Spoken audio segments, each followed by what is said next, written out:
Okay, so I hit record on my end. I hit record on my end as well. Sweet. You're watching Forget Being Cool.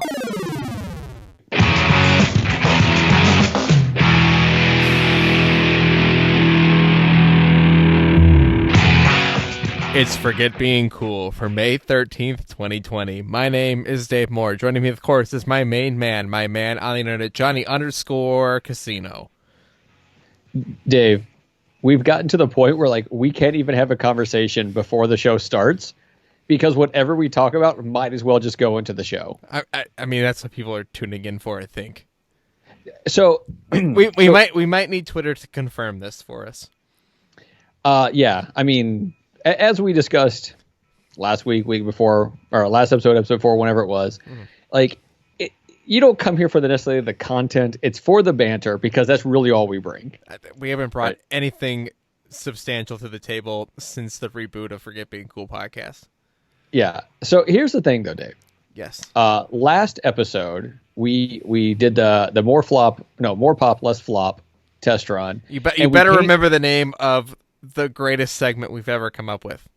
Yeah. Until you hear the potential segment I've come up with. Oh man, I can't wait to hear about that today. Thanks to another podcast. But I think it has potential to be a running bit, yet they did it once. And I'm sure you listen to this show, but I'll save it. I'll save it for now. Okay, you're gonna tell me this episode though, yeah, right? Yeah, Good. So here's the thing is through Twitter, we actually got some very positive feedback on last episode, on the whole more pop, less flop, on the actual products that we talked about, and just on doing a variety show type, podcast. Yes. Now, so go and ahead. And I thought about this a lot. I thought about the variety thing.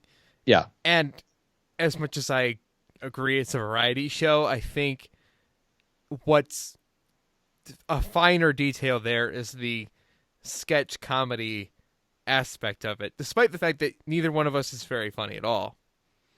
Yeah, that's fine. But to treat each segment like a bit, like a comedy bit, this is a skit from Saturday Night Live. This is Whose Line Is It Anyway?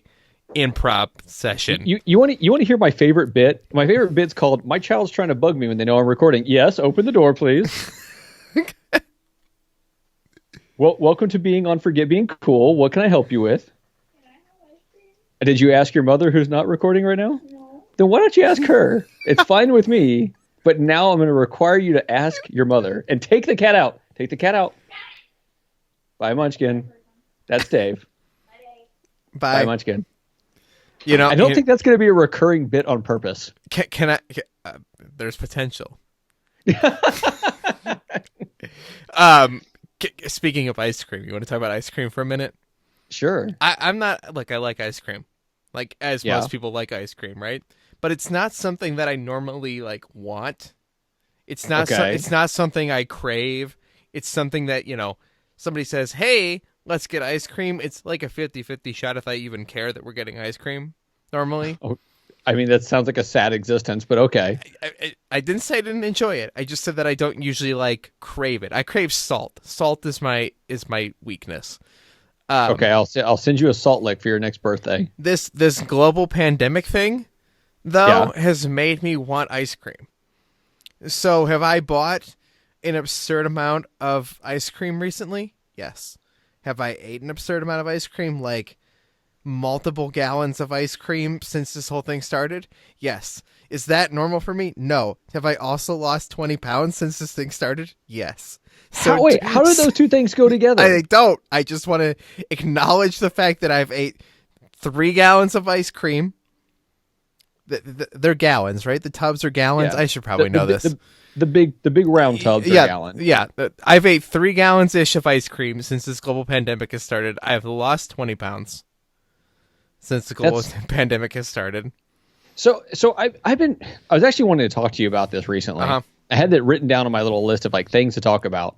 And one is eating. So eating by the way, got really weird. This 20 pounds is an estimate, but I can feel it. It's that kind of weight where you've lost it. You're oh, I got to pull my belt a little bit tighter. kind of thing. It's not that I'm not eating. It's just that I'm eating differently, I think. But why? Because everything's closed. Like, and I was thinking about this. So I'm eating a lot more home cooked meals. Right. And by home cooked, I mean me cooking, because I'm the cook in the house, meals where normally 60% of the time I'm on the road and I'm kind of forced to eat fast food because I don't know what else to have. Right. But see, that's it. It's like I'm more prone to eating fast food on the way to work when it's open, because it's just like, all right, I've got this commute.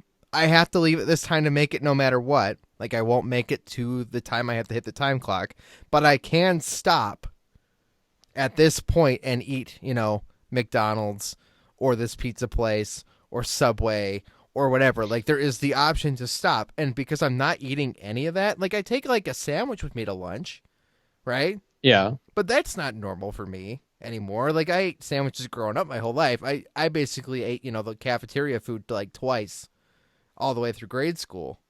Sure. But, this is just this like weird time where basically everything I've ate, except for these 3 gallons of ice cream, has been a home cooked meal. Yeah, it is. It is strange, but I've also gone through these times because I'm working a weird schedule, like something I'm not used to. Right. Where the days I work, like, I often don't eat lunch those days, or I'll just have like a little snack when I get home, or a bar that's like not filling. So often I'd rather not eat than eat something not filling, because it just makes me more hungry. Oh, I'm totally the same way. I 100% agree. Also, when you're hungry and somebody's like, hey, do you want this snack? And you're like, no, I want a meal. Like, I want food. Like, you need to give me like a sandwich. I don't really want a bag of chips. Yeah. So my eating and my stomach just did this weird growl thing out of nowhere. Mine does that all the time during the show. Only the video people hear it because it doesn't go over the Skype compression. It's awful. Please don't watch the YouTube version of this show. But yeah, my eating has been real weird. But I've eaten more ice cream. I haven't eaten as much ice cream as you're talking about, but I've eaten more ice cream, and I find myself more often at night sitting there going, I just need something. Mind you, this is from March. This is from March. Let's be clear. But that's like a month and a half. That's a lot of ice cream for me to eat, though. Yeah, here's the funny thing is, there was a time in my life when that was like normal, if not like on the low end. I used to eat a lot of ice cream. I mean, it doesn't feel like it's that, like, it doesn't sound like a lot, I think, to some people. Because I know that, like, growing up in my house, like, there was always a gallon of ice cream that we were going through, every week. I wasn't participating in that, usually. But, like, it's not a lot of ice cream, but it is a lot of ice cream for me. So, what we've eaten way too much of over the last few months? Cheesecake. I love cheesecake. So I found a recipe for an amazing cheesecake. I just followed the recipe, and I add raspberries in it. So I crunch up raspberries, put it in there, make a raspberry cheesecake. We tried it with chocolate chips, I think it was once, and I did not like it as much. Like, it needs that little bit of a tang to it. I don't think cheesecake does well with chocolate. That's a personal opinion. I mean, some people like it. But anyways, if anyone out there loves cheesecake and wants to make it at home, hit me up. I will send you a link to this recipe. It is so good. It's not that hard to make, and it has come out. Like, the first time it was good, but I made a couple adjustments on, like, I cooked it just slightly less, right? Mm-hmm.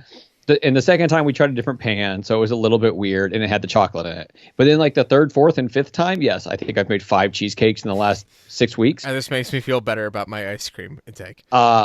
Yeah, but it has come out amazing, absolutely amazing. My wife's like, hey, I shouldn't be eating this much cheesecake, but do you mind making me a cheesecake? I'm like, yeah, I'll make you a cheesecake. I love these cheesecakes. My mom makes cheesecakes constantly. That's her thing. She has not made. Apparently during this has not made very many, but man, her cheesecakes are the best. Yeah, well, if anyone out there wants to hit me up for a recipe for a cheesecake, I will send you a link to the site that I use. I am not a baking person. Like, I'm not someone who can be like, I can bake this just because I'm that good. No. This recipe is just easy to follow, and it's very, very good. So Dave. Yes. Oh, I just wanted to mention that I got this Snickers ice cream. This is the whole point of this story. It's really good. Oh, I imagine. Okay, that's it. That was the whole point. And I got a Reese's ice cream, but I haven't tried it yet. I know what you're Is it about Reese's Pieces or No, is it like it's the Reese's Cups ice cream? It's Reese's Cups ice cream. Oh yeah. Because Reese's Pieces ice cream, it's okay. I mean, but Reese's Cups? You mean Reese's though? It's yeah, Reese's. but the words isn't Reese's Pieces. So, and we've locked that one away. That's what I've always called it, is Reese's Pieces. You're ridiculous. But so anyway, the reason I brought this up earlier, though, as far as like getting the good input and whatever from people saying they actually enjoy some of these things we're talking about doing and the thing we did. One, it felt nice that someone else heard this ridiculous thing. It's like, oh, here's good. Should we do an entire segment on desserts? I mean, we'd have to test it first, like figure out what it would be, and then sure.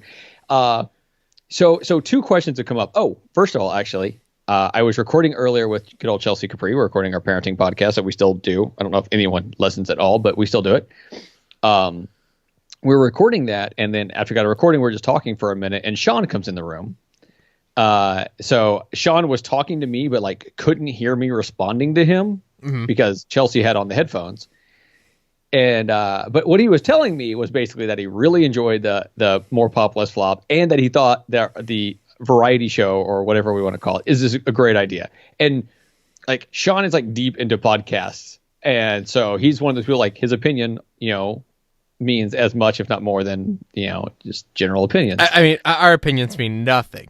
Let's be clear. Despite the fact that it's our show and our decision, they don't mean anything. The opinions of Sean Capri, the community at large, is all that matters. Yes. No, that's not how it works. But I just want to throw it out there.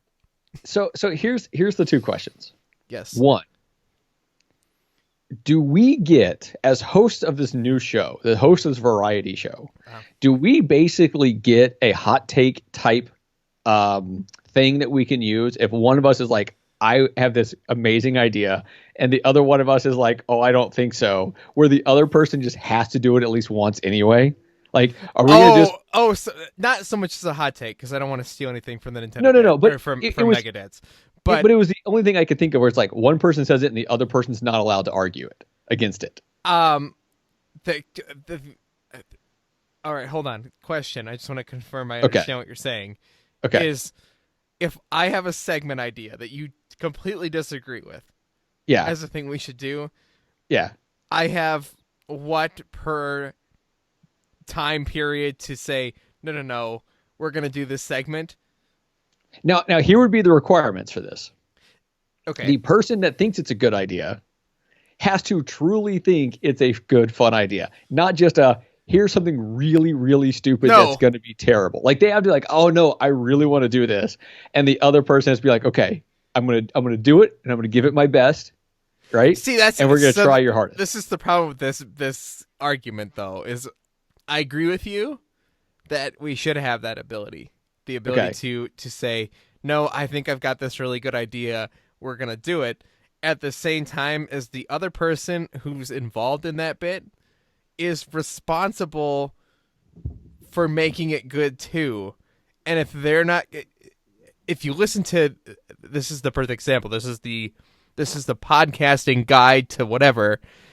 If you listen to America's Next Top Podcaster, which is my favorite reality TV show of all time, which is a podcast. It's a reality podcast of all time, where they make a podcast. The number one criticism, the number one rule for all the advice from the judges is commit to the bit.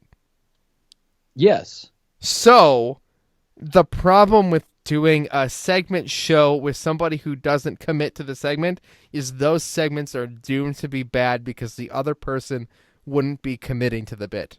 Okay.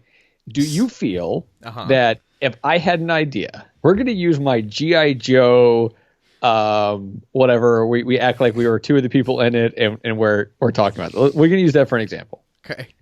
You might not like the idea. I think it's fantastic. As a bit, not as a full show over and over again, even though, yes, I would also do that. Would you be able to commit to the bit even if you didn't think it was the greatest idea? Yes, I think I could commit to that bit. See, okay, and I think that's where you and I will be okay. Like, I think we're both willing to commit to whatever the bit is regardless if we think it's a good idea. That's the difference. That's the difference with you and me, and this is something that you and I have versus, a group of, people who've never worked together. Yeah. You and I could do it, and I'll commit, and I'll do my best, but it's not going to come out right? Like, I don't know. I mean, most likely not. I could be proven wrong, but I feel like at the end of it, we both agree whether that went really well or extremely poorly, right? Like, either way, like, at the end of it, we both have the same opinion of what just happened, which I think is what matters. Versus, we're also not, like, submitting this to a competition. Also, we've already discussed that if it's a terrible bit and we did it, who cares? We throw it away and never do it again. Yeah, we need it. We need to get a disclaimer, and maybe I'll record this. I'll write it up. It'll be kind of like part of the intro to the show, and the disclaimer will basically say, "Hey, thanks for listening. Some of this might suck, but luckily the parts that suck won't come back again." Yeah. So like, don't ditch out on us. Yeah, this show may not be funny, but some of it might be.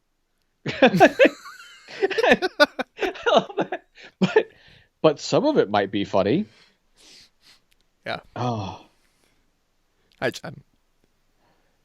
So you want to talk about a podcast while we're talking about this? That is, I know you think the show is always funny, and I think 85% of the time it's funny. Is My Brother and Me? I am so far behind on My Brother and Me, and I love that podcast. I just don't keep up. I just listen when I had a spot to fill. But I listened to their most recent episode that came out. Okay. And they took a Yahoo question, okay?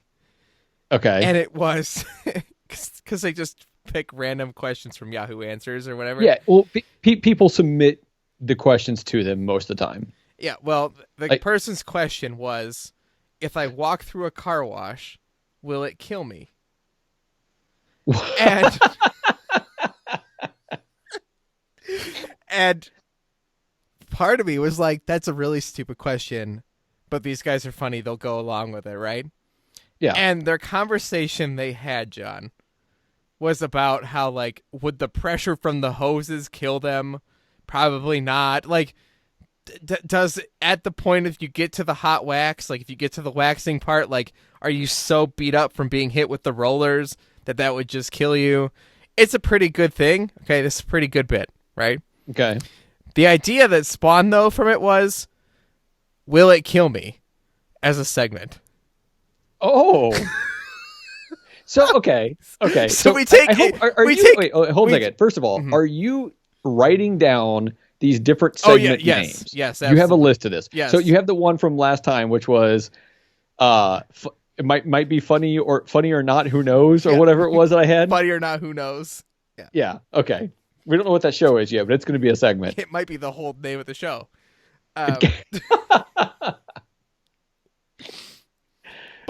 this idea that will it kill me, I thought was a pretty funny bit. No, okay, so here's my question with this, because I like this. I like this idea on the surface, but it has to be refined in a way. Yeah. Where are we going to get the thing of will it kill me? Like, is this going to be a listener submitted? Hey, here's the thing. Will it kill me? So that was what I kept going back to was, do we rely on the audience to come up with these? Right? Which would be really fun. Right? I think that's the best scenario. But every show I've ever made, I take into consideration that there may be no listener feedback of any kind because no one will listen at all. Right. Well, but even so, okay. So I was having a conversation with the Megadads recently, and they have a pretty big listenership. I don't know what it is, but they have a pretty big listenership. But they were talking about something certain inside it that they were considering. Do they continue? Do they not? Whatever. And part of the thing was like not really getting any feedback from that portion, right? And the conversation basically was like, look, some shows, even good ones, even well-produced good ones like the Megadads with whatever size listenership they have, sometimes get very, very little feedback. Yeah. Right? So even if we have listeners, which we do, we have some listeners. I don't know the numbers. I don't plan to ever look. I don't actually care. Yeah. Right. But regardless, like there are a select few people that we heard from, recently that we'll probably still hear things from here and there. Mm-hmm. But I don't know if we'll get enough to get a big enough variety, or if every single, time it would be Grouchy saying, hey, here's this thing. And we'll be like, well, Grouchy wants to know. And they say, well, Grouchy wants to know. Right. That's the concern, right? Yeah. The beauty, and this is the thing I keep realizing with our show, with this idea, is this bit works when we have a good one. Yeah, right? Well, what's nice, though, with the idea that we've thrown out, though, is that we don't have to have these things on a certain rotation. It can be, okay, you and I, right before we start, or we have a conversation over texting the day before. Right. Okay, we've got stuff for this, and this, and this bit. Let's do these 4 bits. Right, yeah, that's exactly it. Which is why if we have a Will It Kill Me bit, then we do it. If we don't, we don't. That's fine. Yeah. And if it's submitted, or if we just stumble across something, we might see some guy doing cartwheels down the middle of the highway, and we can ask, will it kill me? Right. Okay. So I thought this was a pretty good idea. Just wanted to pass it on to you publicly. No, I like it. Uh-huh.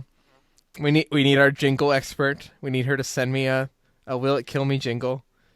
I sent her the show. Okay, now this is some person, commissioned to do the work. Sure. In some other country who speaks what country? I don't know. It's like 4 a.m. there right now. Okay. So I don't know what that translates to, right? It doesn't really tell me these things, but I sent her the show anyway because why not, right? Did you get a response? Yeah, I did. She was thrilled with our reactions, how much we laughed, and was very happy with it. Which means she also listened to the first 10 minutes of the show none other. We don't know that part. Yeah. She's like, I heard my part. I'm done. Yeah, right. Okay, so Dave, as we come up with these segments, yes, right?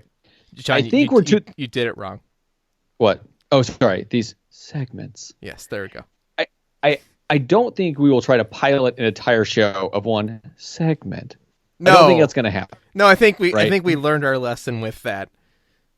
I mean, don't get me wrong. I think that went decently well. I agree. I also think more pop, less flop.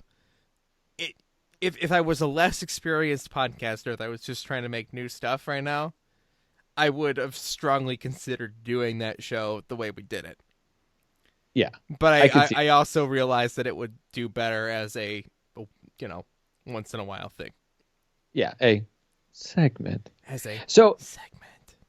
So the question comes up as we come up with these ideas, as we're leading into the time whenever we are going to have this thing go back to once a week and whatever else. At any given point in these very uncertain podcasting times. Yes. So can we, as we are going through this, just randomly be like, okay, we're going to throw this segment in to what we're doing right now? Just like, I think do one of the segments. I think so. And here's why I ask. Here's why I asked Dave. Oh, you have one? I thought about doing this to you today, but I decided not to. Someone submitted a commercial for us to do. Oh, another segment of more flop. Oh, less I flop, can't wait. Or more pop, less flop. Oh, let's do it. But you got to play the music. We got to do the whole thing. Dave, do you remember when we were getting ready and I was like, "Oh, hey, I've got to get this stuff up and going." Mm-hmm. Right? This is it. That stuff was me making sure that I could have the opening song for this ready to go. It's going to take a second because I have to open the actual program that plays it and wait for it to start playing.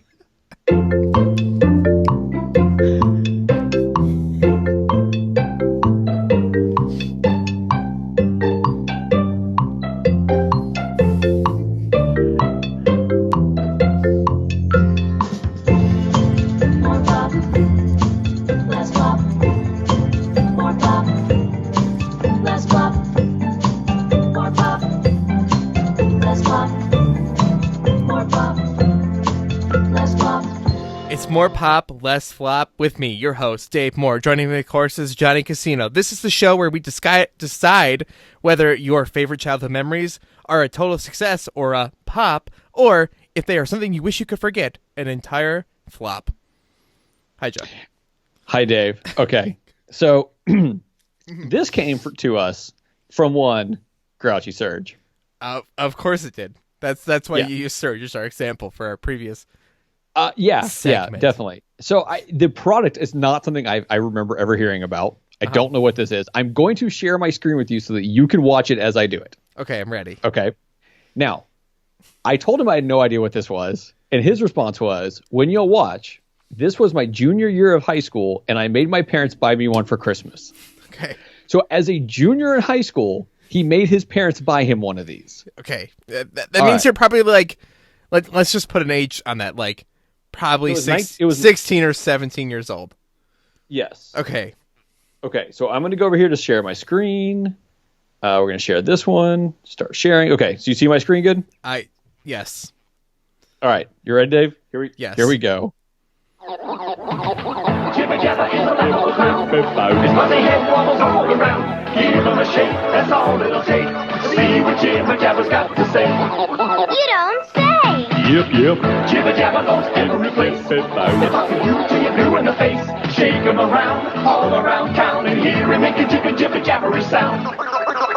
Oh, really? Yep. He's the very best talker around. Jibber jabber.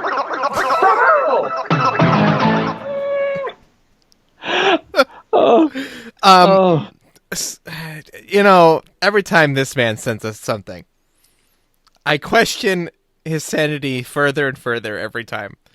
Okay, so what? Okay, so for the listeners, real quick, and I hope you could hear that. Okay, it was kind of quiet. I kind of tried to turn up the volume as much as I could. This was a bunch of 8-year-olds. 7-year-olds, something like that. 6-year-olds, 6 to 8-year-olds. Yeah, playing with this toy. It was like a long-necked, cartoonish looking person type thing. It looks that like when you shook it, it looked like the characters from that Disney show. Oh God, what's that stupid show called? Phineas and Ferb. That's a Disney show? Yes, I didn't know that. I believe so. It looks like a bunch of Phineas heads. Yeah. So on a stick. It reminded me of a dog toy, which is kind of funny because there was a dog running with it like on its back. There was like a dog would use a dog toy. Yes. That's probably what it was, Dave. It was probably like some guy had a dog toy, and his kid was playing with it and couldn't stop because it had that little squeaker thing. It's almost like that turkey call that you shake. Uh-huh. Right? I don't know if you've seen this thing. No. Oh, look up. Let's put it this way. There's some great videos of female news reporters not knowing how to use it right and looking very bad. Okay. But so this is a wobbly head. Let me just paint this for you. This is a wobbly head on a stick. Ready? Okay. Yeah. And it goes waka waka waka waka waka waka. I think that's what this is, and I can't imagine he wasn't bullied as a child, and by a child I mean as a junior in high school. Oh my God! Okay, look, here's what I was a loser. Okay. Oh my God, Dave is going hard. I was a loser. I promise. This is a new level. Okay. I love you, Serge. I do. Here's the thing. I could see this being a lot of fun for about 10 minutes. And then I could see it being one of those toys that ends up just on a shelf. And if you don't think it looks cool enough to be displayed in your room for years to come or whatever, then it just ends up in a pile underneath a bunch of other stuffed animals. I mean, see, if this was like a licensed product and it had a bunch of like Disney heads on it. Who would you want to see as a head on a jibber jabber? Also, that name just sounds a little wrong. I don't know. I'm picturing like the Lion King. But would it make a roar? No, like the monkey from Lion King. What if we had like celebrity jibber jabbers? See, right. These have potential. But these like random weirdo heads, I don't get it.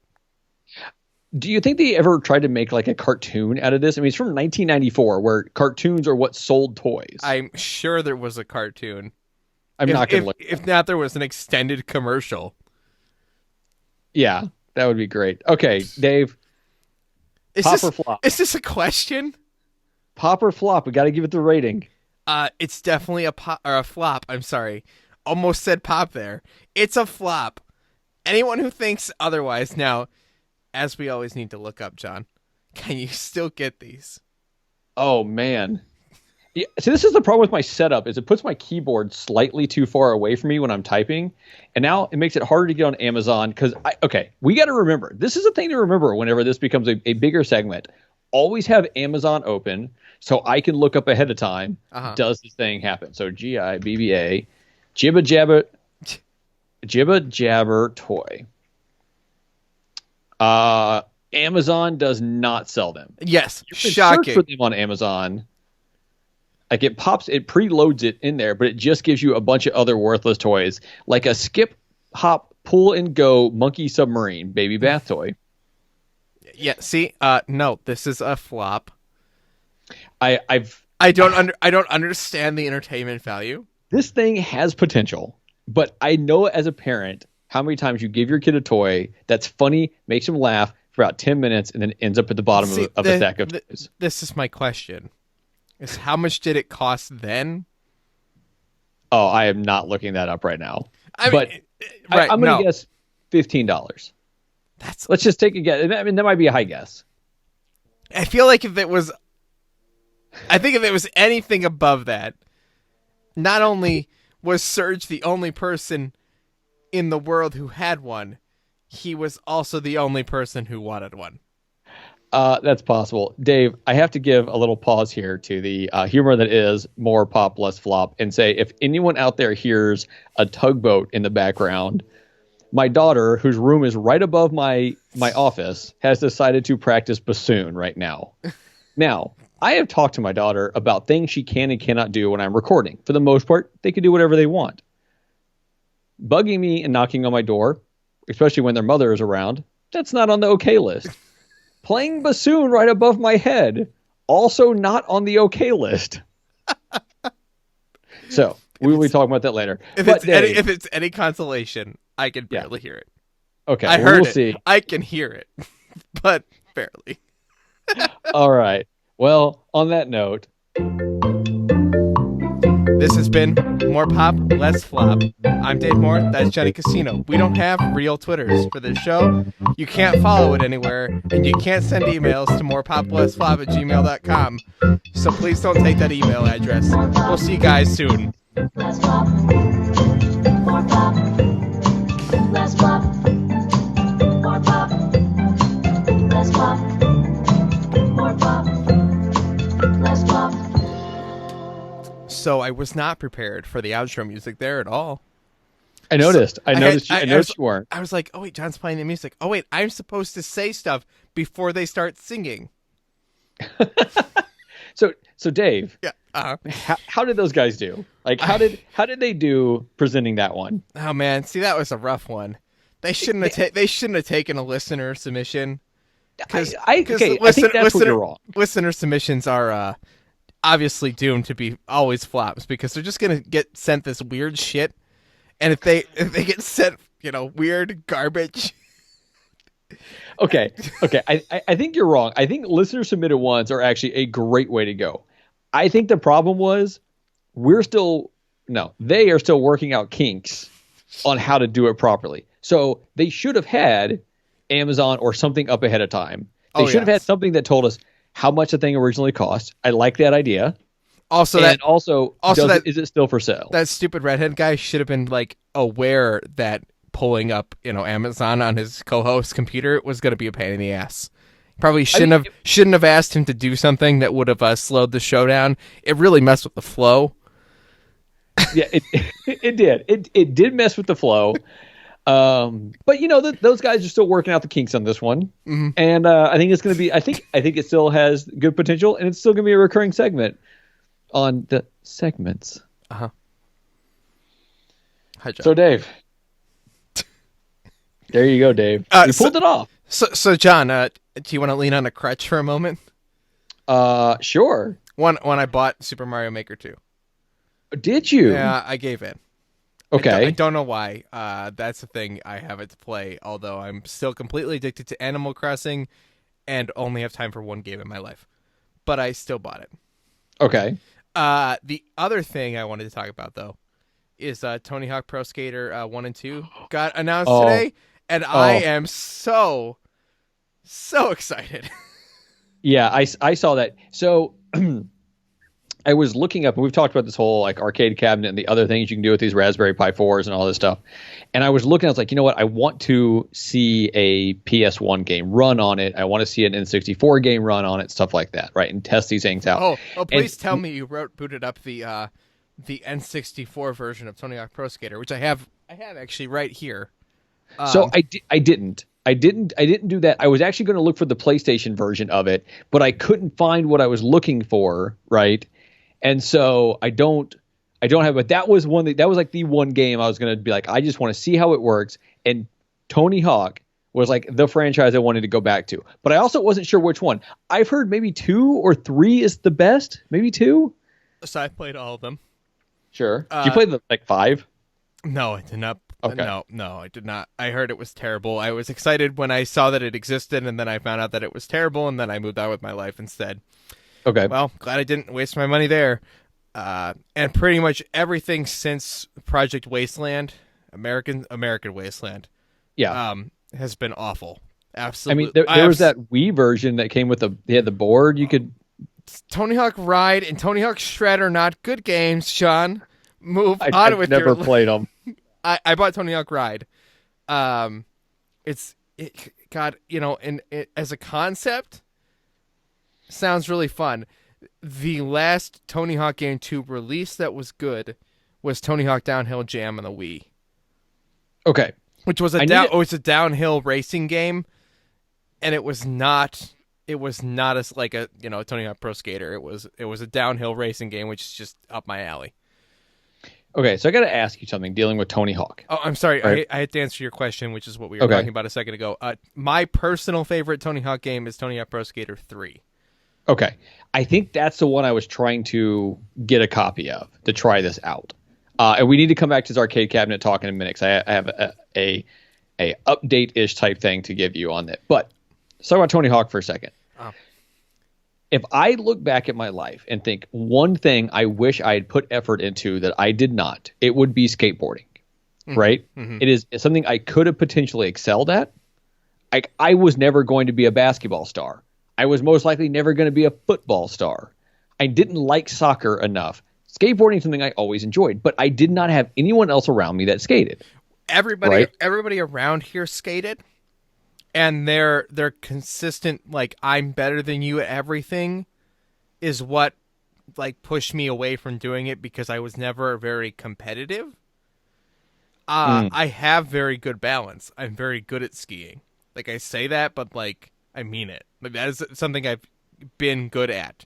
If I had committed to mountain boarding or skateboarding or one of those things, like, hardcore, I probably would have been pretty good at it. Well, and see, I think that's the thing too. Like, there's potential that I could have been good enough, right? Not professional or anything. No, like that. Maybe not. Who knows? But I could have been good. I could have did stuff, but I never had anyone else around me that did it. So, and it's one of those things that getting into it on your own is a little weird. And also, like, there wasn't a place to skate. Like, I could just skate, like, and I had a skateboard and I would just skate down the street, but there was no place to do anything else, and there weren't all the skate parks around like there are now, right? I'm almost 30, John, and yeah. I a couple of years ago, I probably right when we started this show, I even considered like thinking like, God, I should learn to skate. Like, I should actually learn to do it, because it's not like I can get on a skateboard, I can balance, I could ride down the street, but I can't do anything like cool. Ollie? Yeah, I can't ollie. I can't, kick my board up really cool. Can't do a kick flip, right? But I could balance and get down the street on it at least. I feel like I should have committed to doing that more. I can ride a ripstick. Not that anybody cares. Why did I commit to that? Don't know, but that's awesome. So in my early 20s, I was probably 2021, something like that. It feels really... I feel really old now to go buy a really good skateboard and learn now. Like, that feels wrong. No, Dave, I don't recommend it for you. No, I probably break my arm. But when I was in my early 20s, I was in the Navy. I got to this one base. They had a skate park, and it was mostly like the kids of different people, like older sailors who had kids that are a little bit older were mostly the ones that use this. But there were some sailors that use this as well. And I had like aggressive inline skates because I've always been, inline skating, playing street hockey, all that stuff. But I was like, I'm going to learn to do the skateboarding thing. Like I've always wanted to. So I got to where I could actually drop into a half pipe. Now I could get to where I was going up and down the sides, but never like get any air on either side. I can do that as well. I can go down. Oh, I can go dropping down. Dude, dropping into a half pipe is one of the scariest things I have ever done in my life. No, it's terrifying. It's absolutely terrifying, which is why I've only done it, a few times. And we have like a real skate park here, like a legit, like they built it because skating was so popular in the area. So a few years ago, say 7-ish years ago, I was like, you know what? Like, I'm not going to try to become some big skater, but I'm going to learn how to do an ollie. So I was doing research. I was watching videos, all that stuff. I had a skateboard. I'm like, I'm going to learn to do an ollie. I could never, ever get it to work ever. And I would practice, and it never worked. So I gave up on that. So now my daughter has a longboard, but we live in so many hills and she doesn't like going up the hills and we can't really go very far. But I'm tempted when the summer comes, find some parks with longer things, grab myself a longboard, and just her and I just go longboarding because I'd have a lot of fun using a longboard as a mode of transportation. If I lived like in an inner city, as in like ghetto inner city, but like inside the city where you're not driving, you're going on sidewalks, I would take a longboard everywhere. Dude, it'd be a great motive. I mean, I walk 2.5 miles every day. You should longboard 2.5 miles every day. How cool would that be? I mean, it depends on how you make it look. You can make it look real cool, or you can make it look real uncool. I mean, I already forgot how to be cool. So yeah, that's true. That's true. If you make it look cool, you're kind of off the show. So I gotta keep wearing my Forget Being Cool shirt, right? Yeah. I gotta make sure I put on some like knee pads, right? That'll like hurt my cred a little bit. And like socks, like those high socks that we talked about last episode with the skip it, like the one you need to wear for those. Roll up my pants. Yeah, right? yeah. Or just wear shorts. Yeah. Like 80s basketball shorts, like yeah. little short ones. A little short 80s basketball shorts. Socks as high as I can get them to go. Yeah. Right. Yeah. Knee pads, a helmet. All this, the biggest, stupidest helmet I can find. So all this talk about my love of skateboarding leads me back to kind of a question for you. Mm-hmm. So there was Tony Hawk, and I loved playing Tony Hawk as a kid. But the problem with Tony Hawk, and I say problem, kind of in my eyes a problem, is that you go to a kickflip and you hit like 1,000 buttons and you do like 50,000 tricks that are just completely unrealistic. And then along comes the game Skate, and Skate 3 specifically, which I still play every once in a while, where you don't just tap a button to do an ollie. You push down on the stick and then up on the stick. If you want to do a kickflip, it's down and you move it around. And you actually have to do different things to move your feet different ways to make it happen. And if you want to do a trick, hold on. If you want to do a trick, you could do a realistic number of tricks in the air, right? Like something that's not completely realistic, but you do a realistic number of tricks in the air. And now coming out is some game called like Skater XL. Yeah, which is more that looks more like Skate. Yeah, it looks like it's a Skate successor. Can't say the word. Successor, yeah. John. That's the word you're looking for, is successor. Yeah, so it's one of those for Skate, and I kind of want it when it comes out. So before we move on with this conversation, I want to make sure that people understand. I only played Skate 1. I quite enjoyed it, dude.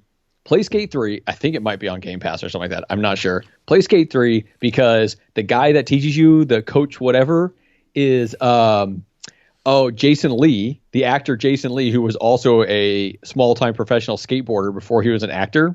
And I love Jason Lee to death. He's amazing. So the question is, which is the better way to go? Do you want a more realistic one, or do you want this crazy one where you get to do bizarre tricks by tapping a button? As somebody who very much liked Skate, I want Tony Hawk in my life more. Because it's easier to look cool? No, it's more fun. Okay. It's more arcadey. It's more ridiculous. It is solid fun. They're bringing back the park creator, they've said. We're getting back most of the original soundtrack for 1 and 2. I'm curious to what's going to be missing. Yeah, that's a good question.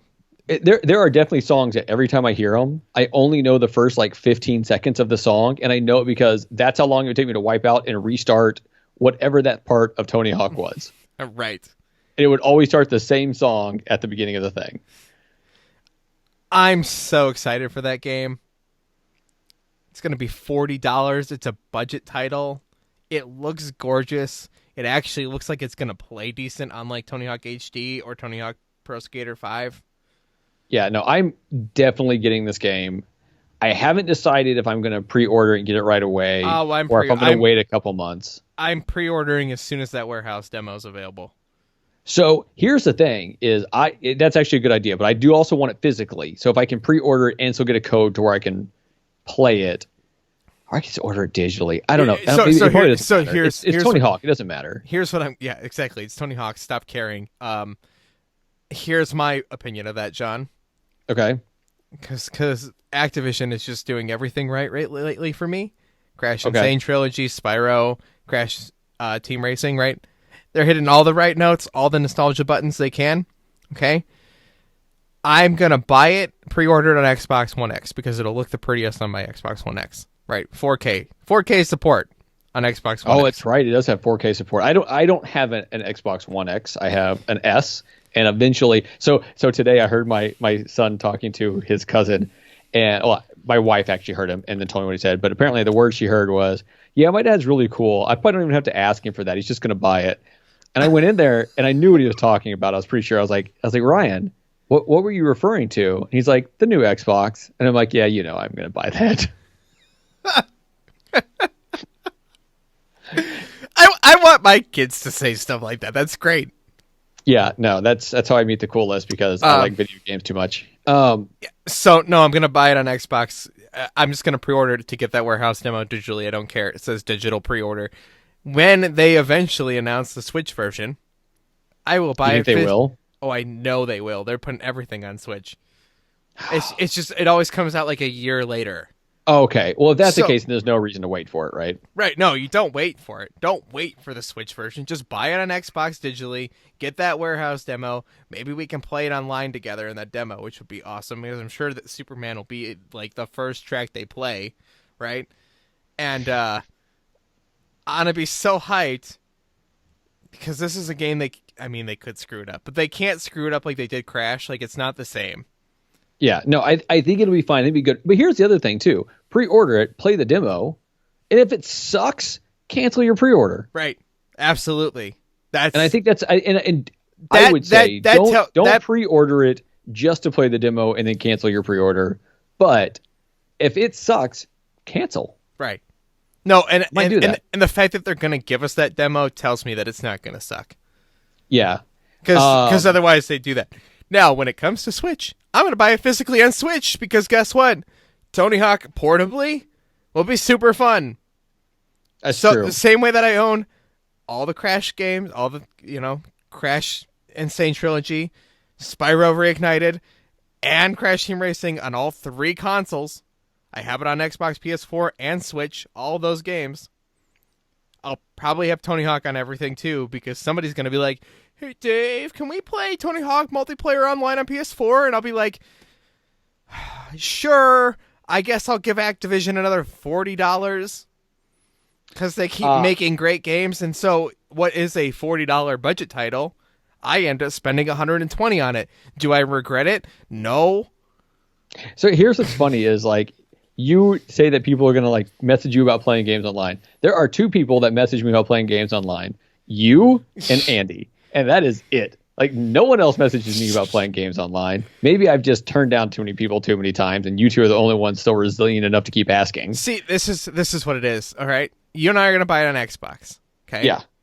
I'm going to buy it on Switch to play it portably again a year later after that, right? Okay. And I won't play it nearly enough and I won't get my money's justified on the portable version of it. Right? Sure. But I'll still be happy that I get to play it portably like twice. Okay. Jeff will want to play it. Jeff doesn't realize this came out because he doesn't follow the news as obsessively as we do. But as soon as he realizes this is a thing, he'll want to play it. And he'll get it for PS4 because he doesn't buy any games for anything but PS4 and Animal Crossing for Switch. Okay, Jeff hadn't turned his Switch on for like 2.5 years. He time traveled by accident because his Switch wasn't up to date. He had 2 birthdays in Animal Crossing go by. Oh, that's funny. Because he had to time travel forward to get back to present day. Okay, so now back to the whole Skater XL game. Mm-hmm. Any desire to own that? Yes, I will probably buy that, but I'm also hesitant to believe that it's good. I almost want to, now that this is coming out, I almost want to buy it, and just so I can do a comparison. I mean, you know, this is my opinion of these two franchises. They're not comparable. Don't get me wrong. If they announced a Skate 4, I'd be hyped. I wouldn't be hyped in the same way. I'd be really excited to play Skate, especially to play it now with a bunch of people who actually give a crap about it. Because it felt when I played Skate 1, it was kind of this title that no one really cared about. And that is the thing, right? So I play every once in a while, I boot up, Skate 3, and it's like, it's fun, and I do the thing, but at the same time, it's like no one else is playing it. Right. Which has oddly become a thing that's, I wouldn't say important to me, but also kind of, but it's important. It adds to the thing. It's important in that kind of game. Sure. Like, I mean, I bought God of War. It's still wrapped in plastic here. At some point, I'll get in the right mood. I'll boot up God of War for PS4 and play it for an hour and a half, right? And I'll form an opinion of it. But it doesn't matter to me that no one else is going to be playing it at the same time. Right? That scenario doesn't matter to me. Versus, like, Tony Hawk will only be fun as long as other people are playing it. Because the arcade campaign mode in Tony Hawk, despite the fact that I played it and I beat 3 multiple times over and over again. Everybody had every skater in the entire game with perfect stats because that's how much free time I had as a kid and how addicted I was to Tony Hawk Pro Skater 3. Okay? Despite the fact that I did that, I don't actually care to do that again right now.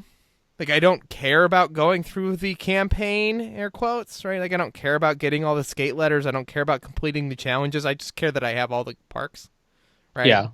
And so once I've unlocked all those, I don't actually care at that point. But what I am excited to do is, rank up the highest combo I can get and share it on Twitter and then get beat by 150 people that I thought I did really good. And then somebody got 1 billion times more than me. And then I'll be like, they're cheating. They better bring all the cheat codes over. Okay. Perfect balance. We used to leave this. My brother and I thought we were really great. We were both completely addicted to Tony Hawk. Yeah. And we would go up into the cruise ship in Tony Hawk Pro Skater 3 and grind around the thing because it's an endless grind. And if you turn on perfect balance, and then we would go watch TV and just leave the PS2 going to see how much of a combo we could rack up. Because that's the thing. Like, I'm excited for this game. I don't care if anybody else is. No, I think from what Twitter sounds like, a lot of people are excited for this game, and I do like the fact that it's not a $60 game. Because it shouldn't be. I really Activision. Hi Activision. If you're listening, I will pay another $20 if you add in the parks from Tony Hawk Pro Skater 3. Because that's all I want from that game. I don't actually, because it seems like they're bringing everything else over, right? I don't even, if you can't license the entire rest of the soundtrack, I don't care. Just give me the cruise ship level, because it's awesome. Okay. Okay. I want to move on to one last thing I need to tell you about before we get out of here. Okay, we got to get off these crutches. Got it. Yeah, but granted, this is video game related, but different. Okay. So I haven't touched my arcade machine much the last few days. Like for a while, I was playing a bit of Burger Time every day. So it's something weird about Burger Time that just makes me want to get really good at Burger Time, right? That's how I feel when I play Dig Dug. Yeah, exactly, right. But I just want to get good at Burger Time, and I'm not, and I want to, and it's fun trying. Whereas there's a number of other games that's gonna be fun if I have like someone else playing with me, like the Metal Slug series. amazing games. The whole series, absolutely amazing. Every one of them. But I need someone else to play with me to really, really enjoy it. Now, I told you before that I was pretty sure I could get Dolphin running on this thing and get a GameCube game on it. And so I need to know. Like, I just need to know if it's possible. So I looked it up how to do it. It's all on there. You just have to enable a few things and then get the ROM on there. So I have a ROM ready to go. One, right? Because I'm not trying to turn this into a ROM like a console ROM machine. Right. But I have a ROM ready to go. And hopefully, I was going to do it tonight, but I'm really tired, so I got to get up early for tomorrow. This is what I keep running to. Like, all right, I'm going to work on this today. And then I'm like, you know what? I don't even have the energy to find my fossils in Animal Crossing. So I'll definitely be doing that. I guess I'm just going to go fish a little bit, Animal Crossing, and go to bed. And stockpile my now 250 fish in my house storage, waiting for stupid CJ to show up. You know what? CJ visited Chelsea Capri today. Will he buy fish on other people's islands? Not according to Rachel. Rachel says No, that you Flick. go talk to CJ or Flick. It's going to be the same. Flick won't let you buy or won't buy your bugs on other people's islands. Then CJ's going to be the same way. He'll say, I'll see you on your island someday because I'm Flick, the annoying, weird chameleon-looking dude. Every day I get up and I turn on that game hoping there's going to be someone cool on my island. And the person who shows up the most is Leaf and Sahara. Yeah. So, yeah. Welcome to my morning yesterday. I was like, all right, Animal Crossing, Monday, can't wait. I'm gonna boot this up and get somebody cool. And then I boot it up. It's like, God, it's just the rug lady. Oh, but I get some really cool, like every time she's there, I will buy one mystery wallpaper and one mystery carpet. And normally I end up using one of the two of those. Like the mystery carpet I ended up using this time. And now my bathroom, which I can make a gold toilet, but I haven't yet. My bathroom is like a desert like scene. It's really cool looking. Speaking of which, I got the golden helmet, by the way. Yeah, Rachel actually sent me a picture of that right after we started recording. Yes. I have the golden shoes and the golden armor now. So I would like to trade you a golden helmet. Now, and mind you, I'll give you the materials to craft them.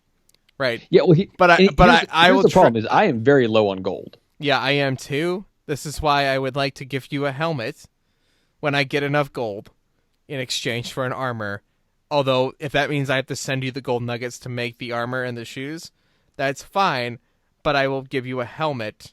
Okay, we'll work this out. We'll work this out when the time comes. So we'll both have full gold outfits until you turn one into a robot. Well, anyway, I have the gold chair, I have the gold screen wall, and I have the screen to build the gold screen wall. I have the gold screen wall, but I don't have the screen. I can send you a screen, although you need to send me money because it's 140,000 bells.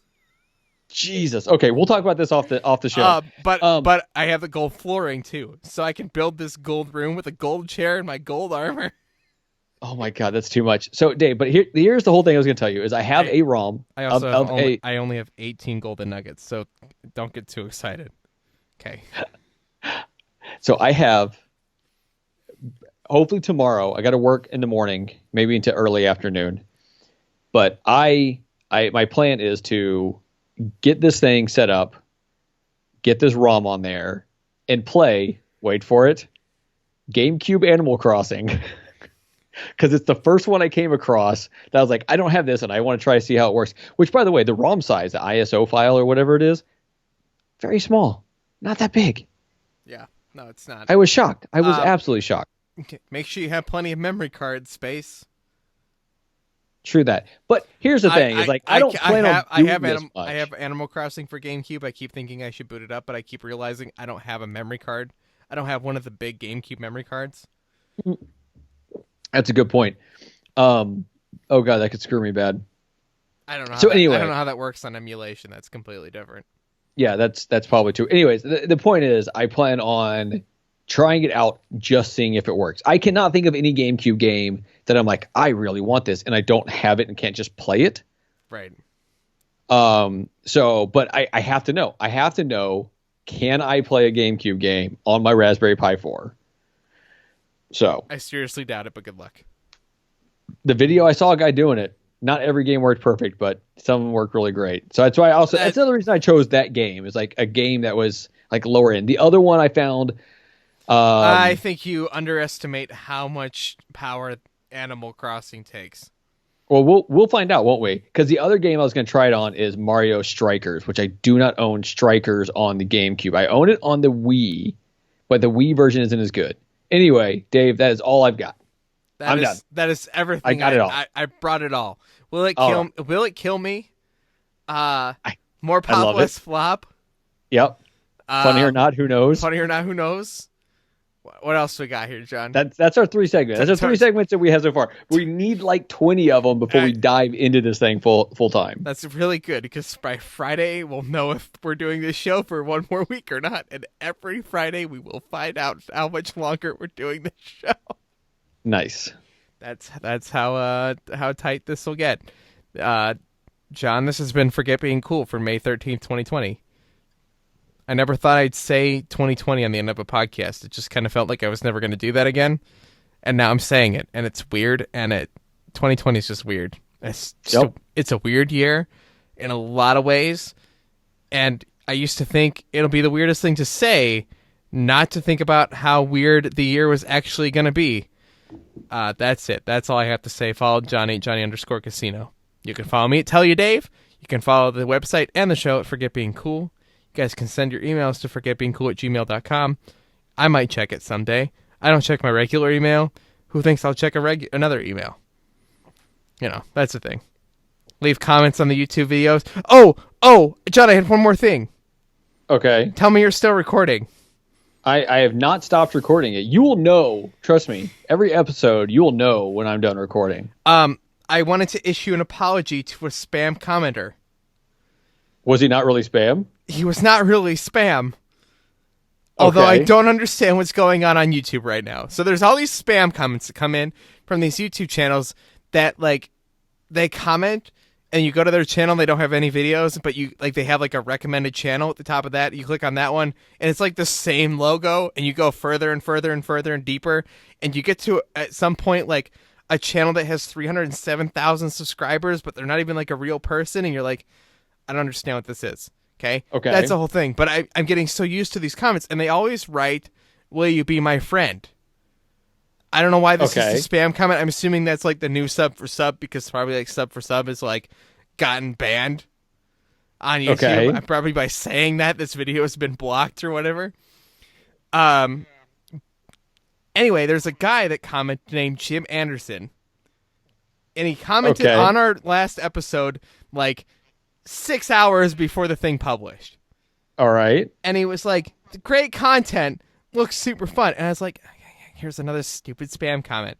Well, turns out when the video premiered in the morning, he was in our live chat making jokes. So Jim Anderson, you're a real person. And thank you for listening. But I thought you were a spam bot commenting on our videos early. Okay. Right. Dave. I'm sorry. Dave. I'm sorry I mentioned this at the end of the show, Jim. There's like 6 Jims who listen to our show now. Thank you for listening. We'll see you guys in 2 days for another episode of Forget Being Cool. We discuss the things you love. I'm just going to keep saying things until John hits stop.